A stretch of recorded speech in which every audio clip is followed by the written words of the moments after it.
Welcome to the Ask Dr. Deanna show. I'm Dr. Deanna Holdren, your host.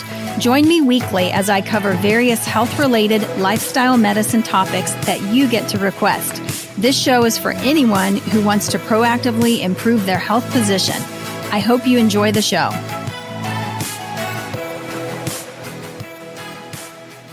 Hey, everybody. Welcome to the Ask Dr. Deanna podcast. I am excited that you are plugging in today.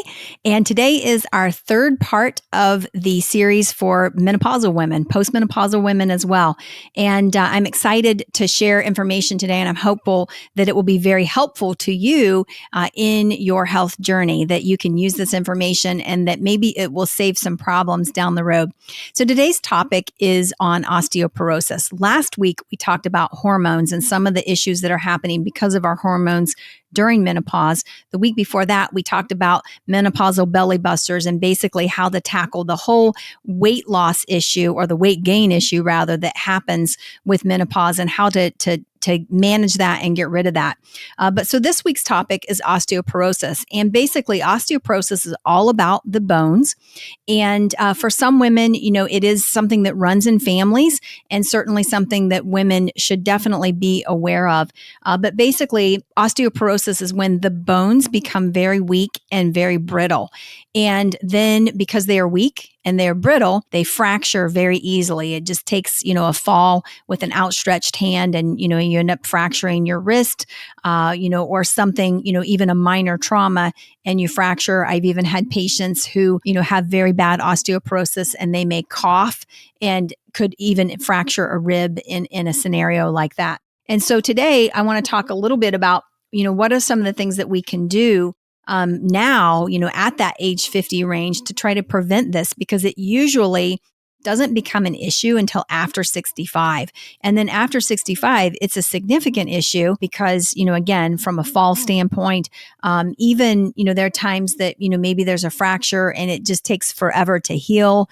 I have had occasionally, the orthopedic surgeons, might contact me, reach out to me because, the patient's bones, are very, very brittle and making it very, very hard for a particular procedure.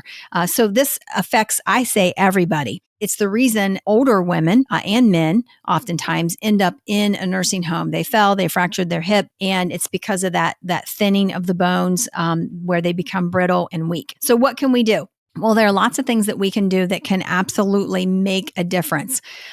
When somebody has osteoporosis, it's not really curable, but we can see some improvement in those bone density scores. Typically, this is a condition that's diagnosed with something called a Dexa Scan, or a bone density scan, where they are looking at the density of your vertebrae in your lumbar spine, your low back, as well as at the hip. And they usually will give you a score that tells you, how thin your bones are, essentially, is what that score tells you. And so from there, again, even if it's normal, these are things you want to do because you want to prevent this. You don't want this to happen. We do know that it is more prevalent in fair-skinned European women tend to have more issues with this.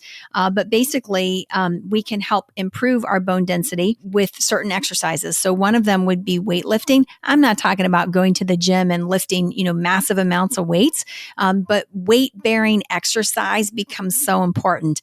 So if you are a walker, for example, you walk regularly, it would be great for you to get some little hand weights or some little ankle weights and just put a little extra weight on your body while you are walking, because again, that is weight-bearing exercise, and it's going to help to build bone, as you are, putting that weight on there. So that's important.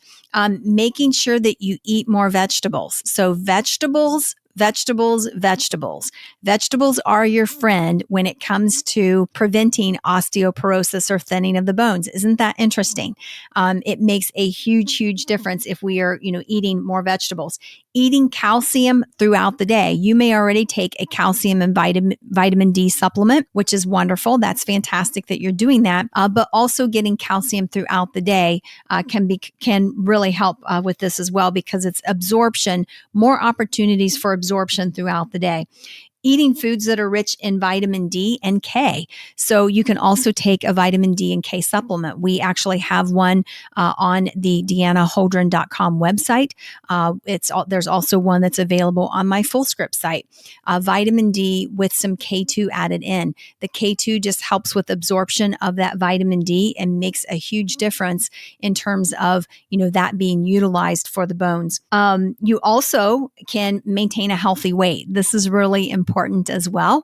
I suspect that the diet that is the standard American diet, which is this very packaged, processed, carbohydrate dense, diet. I always call it the grain-fed diet because, we all know if you want to fatten up a cow, add extra fat to it, you feed it grain. Okay. And in a sense, that's what the standard American diet has become. It has become, the grain-fed diet for the human. And so one of the things that we know about that diet, the grain-fed diet, is that it does tend to be more acidic.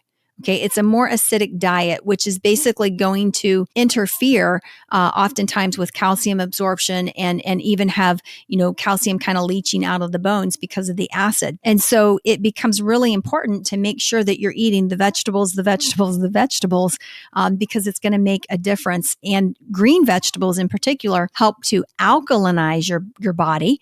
And you're going to have a healthier state if you're alkalinized. You're going to have less loss of calcium. You are also going to be less likely to develop cancers down the road as well, because, we know that cancer cells are more likely to grow in an acidic environment. So healthy weight is important. Go back and listen to the belly buster, the menopause belly buster session that we started off with. Making sure that you're getting adequate amounts of protein. So what's the right amount of protein? Well, for women, we are supposed to get half our weight in grams of protein. So let me say that again, half of our weight in grams of protein. So if a woman weighs 150 pounds, then she should be getting approximately 75 grams of protein per day. That would be just a normal, moderate amount of protein. And that's really what she should be focusing on. In addition, eating foods that are very rich in omega-3s. Salmon would be a food that would fall in that category. Lots of foods rich in omega-3s, chia seeds as well. I mean, there are so many out there. And you also could supplement with an omega-3. And I think that's a wonderful, thing to do. When I think about what I call baseline or foundational nutrients, what are the foundational nutrients that I like to see my patients on? I typically like to see them on a very good, healthy, clean multivitamin. And those can be age specific. The menopausal woman doesn't really need any iron in her multivitamin, but the multivitamin can be age specific, but it should be kind of an organic, GMO-free type of vitamin. It's clean. You want to know the source. I don't want a multivitamin that is coming from, China, for example, where they don't have the same standards and there may be ingredients in there that I really don't want. Basically, the multivitamin is a foundational nutrient. Vitamin D is a foundational nutrient. Now, for some people, they get plenty of vitamin D, plenty of sun exposure, and perhaps they don't need it. You can test levels to see. But the multivitamin, vitamin D, and then omega-3 is another one. Omega-3s are fantastic for reducing inflammation. Omega-3s are fantastic for helping your cognitive abilities and just helping your brain kind of stay on track and can make a huge difference there. So these are just some of the things we can do. I also like to mention a little bit of, over-the-counter, what I call transdermal progesterone. Usually this is made from wild yam and transdermal progesterone, a very, very small dose, actually has a stimulatory effect on what's called osteoblasts, which are the cells that build bone. Osteoclasts are the ones that kind of break it down. But so osteoblasts would help build bone. And I have actually seen women use progesterone, healthy diet, and then have improvements on their bone density test as well. So we've got our calcium, our vitamin D, we got our omega-3s, we got our good multivitamin, as well as, a little bit of progesterone if that's something that you want to do. There are medications out there, and maybe your doctor has talked to you about these. These are things like Fosamax, which is also called alendronate, Actonel, Beniva, Reclast, Prolia. Those are all medications that are typically recommended for osteoporosis. They are not without side effects. Okay, they are not without side effects. And I'm not saying that I'm 100% against them, but what I'm saying is that the side effects can be pretty detrimental. Oftentimes the side effects, for some of them, it's osteonecrosis of the jaw. Okay. That's called dead jaw. Imagine that your jawbone has basically died because of this medication. That's a side effect. That's not a risk that I'm worth taking personally. In addition to that, there have been, some fractures of the thigh bone or the femur. Again, not that are linked to these medications, because while they may increase the bone density, they may not be creating a strong and healthy bone. They're creating a bone that can still fracture. So I'm not crazy about them. My preference is to not use them. I do monitor bone density testing in my patients. I do make some other recommendations, but those are options that are also out there. Okay. So as well as one of the other big side effects is just some issues with the esophagus. Many of those medications can be quite caustic and can interfere there as well. So this is a condition that affects, millions and millions of women. And there are things that we can do that can make a difference long term, that can help you down the road. So what you're doing today, if you're 50 and I'm talking to you, what you're doing today may have a huge impact on your overall health 15, 20 years down the road. So I want to encourage you to do those things, and you will see that it makes a difference. So earlier, I mentioned something called foundational nutrients. And next week, I have decided our podcast is going to be a series on foundational nutrients. And what I would like to do with that series is talk a little bit about basically nutrients that are needed, for example, to help with cognitive function. So maybe you're struggling, or you've got somebody, a loved one who's struggling with dementia. What are some of the nutrients that we would use in that scenario? What are the foundational nutrients just to stay healthy? What are some of the nutrients that we would use in particular conditions that might make a difference? So that's the direction that we're going to go next week. I hope that you've enjoyed this series for the postmenopausal or the menopausal woman. And I look forward to being with you again next week. So everybody have a great day. Thanks so much for plugging in.